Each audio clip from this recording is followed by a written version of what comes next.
Alright, YouTube, I'm back twice in a row, one day. Um, this here is.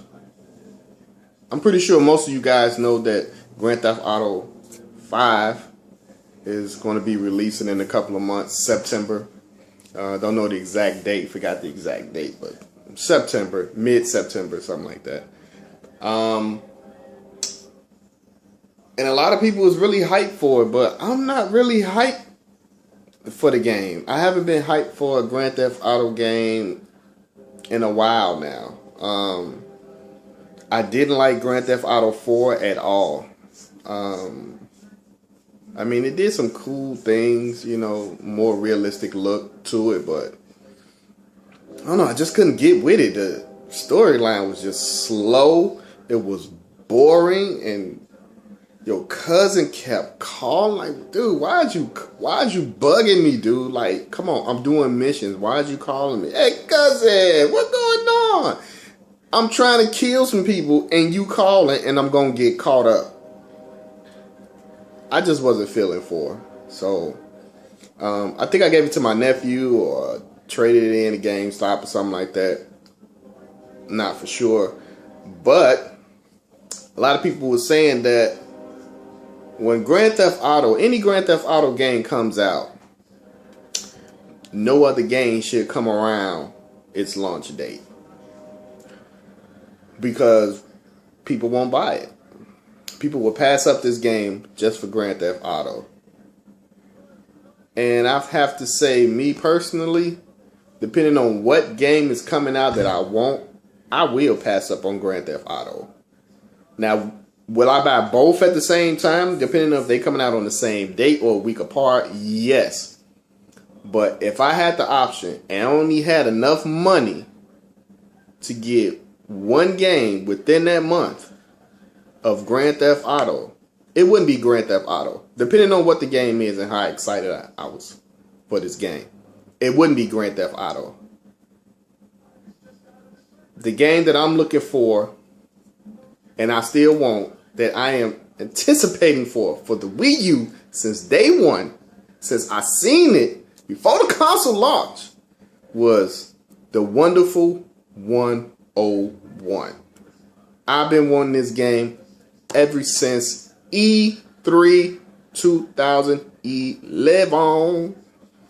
I've been wanting this game like crazy. Like, when I seen the game, I'm like, yeah, it looked pretty cool. Nice. But as they kept showing more trailers, and then last year E3, oh my god, like action and just chaos. You know what I'm saying? Just straight chaos going on the screen. And I'm like, I need that. Like, that game looks fun. You know what I'm saying? Like, it looks fun. That's what I want. I want to play some a good old-fashioned fun game.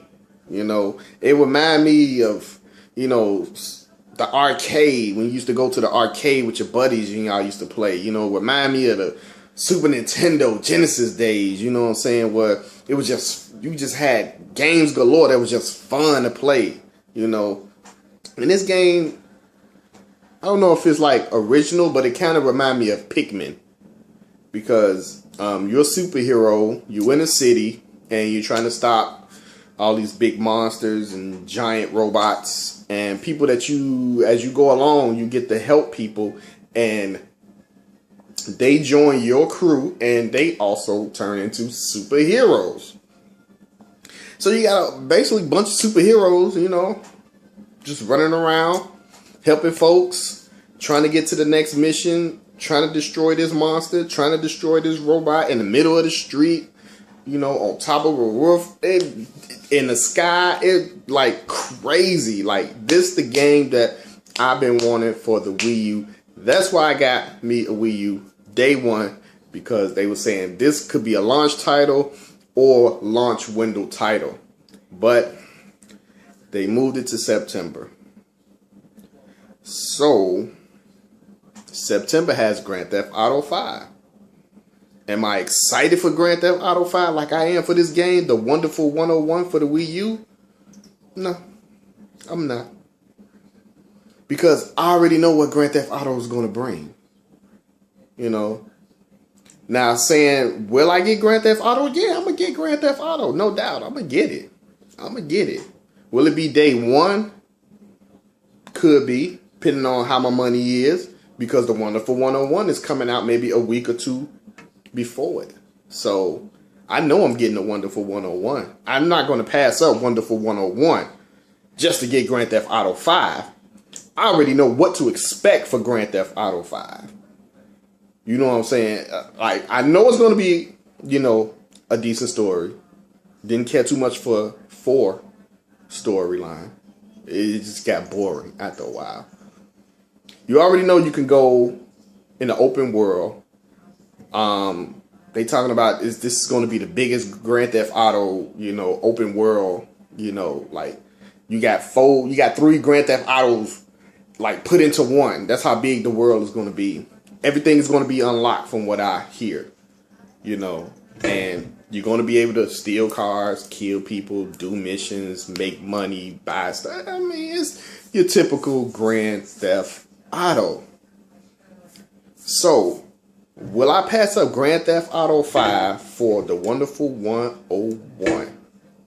Hell yeah! If you haven't seen the trailer for the Wonderful 101, check it out. I like it. It looks awesome. It looks cool. You know what I'm saying? It's just something new. Coming to the table. Bring it to the table. You know what I'm saying? I know what Grand Theft Auto is about. I know what it's going to do. It do it time and time again. It doesn't really get old. But if I got something new and more refreshed, then I'm going to go with that game. Then I'm going to come back and grab Grand Theft Auto. Just saying that games that's coming around Grand Theft Auto a week or two, like nobody's going to buy these games. I don't know about you, but I know I'm buying the games that I want to buy. You know, if I got to get this Wonderful 101 this week, and then Grand Theft Auto 5 launch next week, and I really don't have the money for Grand Theft Auto, then Grand Theft Auto just going to have to wait. You know what I mean? It's Grand Theft Auto. Like, you know what to expect. Like, everybody was like, oh, you know, I need this Grand Theft Auto. To me, it's the same game. You know, same game over and over. You know, maybe a little better story. You know, I don't know. But I'm more excited for the Wonderful 101. Like I said, if you guys have not seen the Wonderful 101, check out the video or the trailer in YouTube. Tell me what you guys think. Tell me if I'm crazy. Tell me if you would do the same thing. Like, if it was a game that you really wanted and it's outdoing to you Grand Theft Auto, would you get that game and then get Grand Theft Auto, you know, down the line? Maybe a, you know, couple of weeks later? Or do Grand Theft Auto have to be a day one purchase? Because to me, Grand Theft Auto 5 does not have to be a day one purchase for me at all. Not at all. Because I know what to expect for Grand Theft Auto. You got your killing, you got your guns, you got your shooting, you got your kidnapping. It's Grand Theft Auto. They didn't add nothing new. You got radio, music. They added nothing new. Maybe some new songs. That's about it. But I will get Grand Theft Auto. But I'm getting that Wonderful 101. And I'm getting it over Grand Theft Auto 5. Now, you guys let me know if I'm crazy for doing this. Would you do the same thing for any other game? Don't have to be Wonderful 101. Would you do it for any other game that you was hyped for? Or would you have to get Grand Theft Auto, any Grand Theft Auto, on day one and pass up another game that kind of bring a refresh, you know, refresh. Not a third-person shooter. Not a first-person shooter. It's not an action. It's an action game. You know what I'm saying? But none of that, you know, first-person shooter. Because that's all we get now is first-person shooters. So, you guys let me know what you think. Do you think I'm crazy for, you know, maybe passing up Grand Theft Auto for a couple of weeks after it launch? Or a month? And then copping it? You let me know. But I'm ready for that Wonderful 101. Because that shit is awesome. Peace out, guys.